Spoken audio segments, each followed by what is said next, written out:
apa kabar? Saatnya Anda menyimak berita Semarang bersama saya Tabita Putri.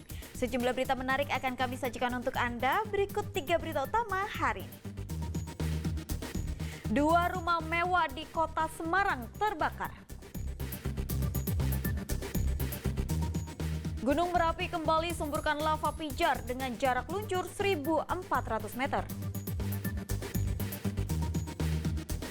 Harga beras masih mahal, operasi pasar murah di Salatiga jadi primadona.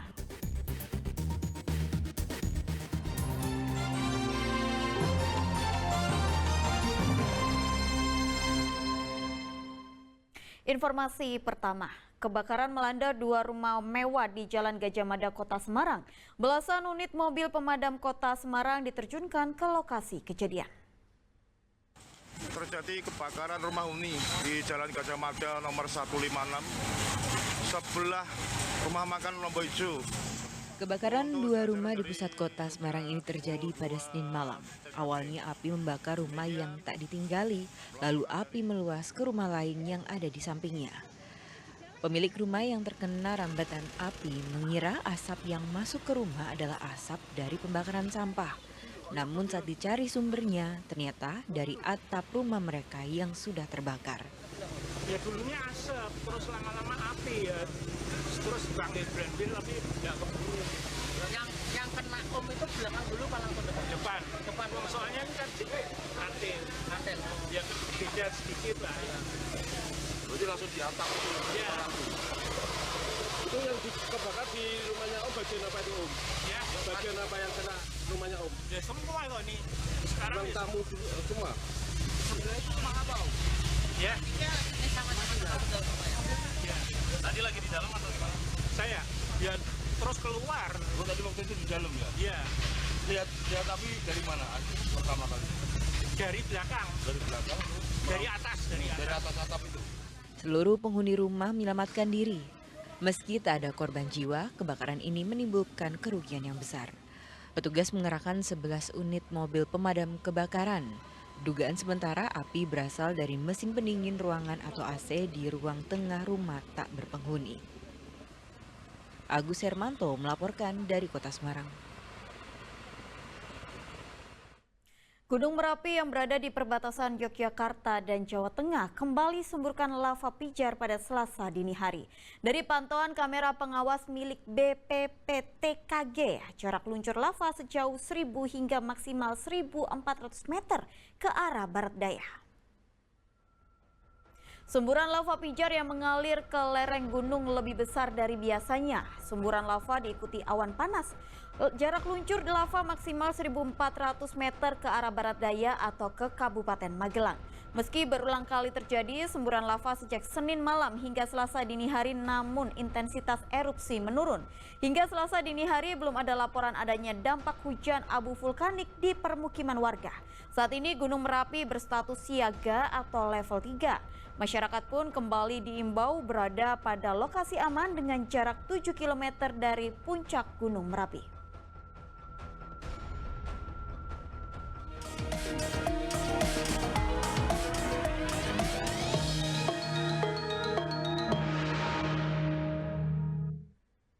Kanjeng Gusti Pangeran Mangkunegara X atau Gusti Bre kembali mendapat dukungan untuk maju pada pemilihan wali kota dan wakil wali kota Solo. Kali ini dukungan datang dari mantan politikus Marwarar Sirait dan Stefanus Gusman.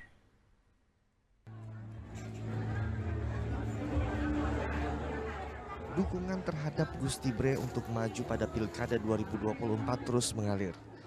Salah satunya datang dari relawan sahabat Bang Ara dan Stefanus Gusman.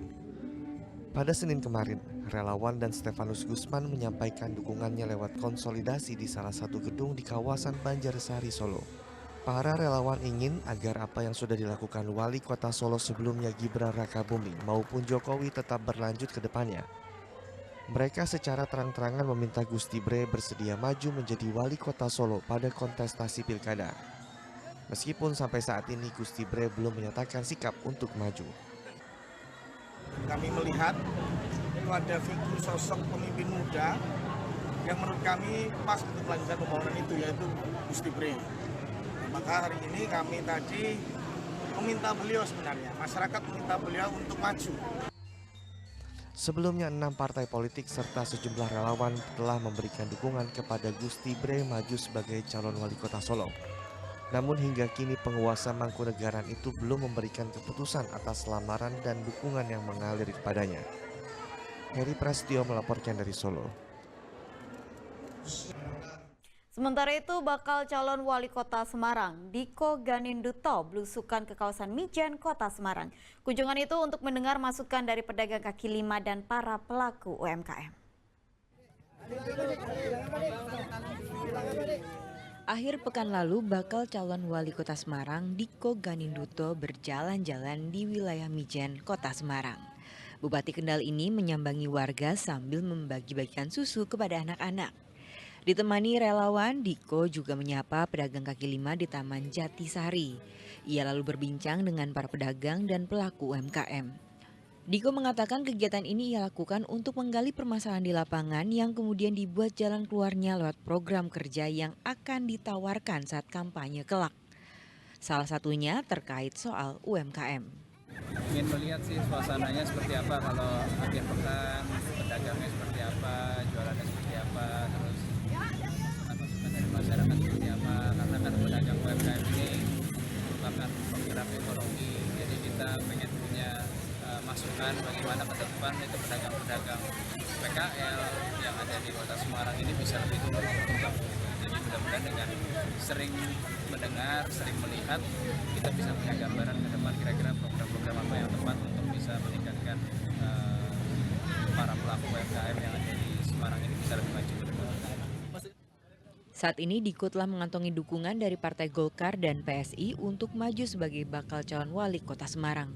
Sebelumnya, ia terpilih menjadi Bupati Kendal dan dilantik pada Pilkada Serentak 2021 lalu. Ali Muftagirin melaporkan dari Kota Semarang. Untuk menyajikan data yang akurat, Dinas Kependudukan dan Pencatatan Sipil Kota Semarang meluncurkan elektronik pelaporan kematian atau EPAKEM.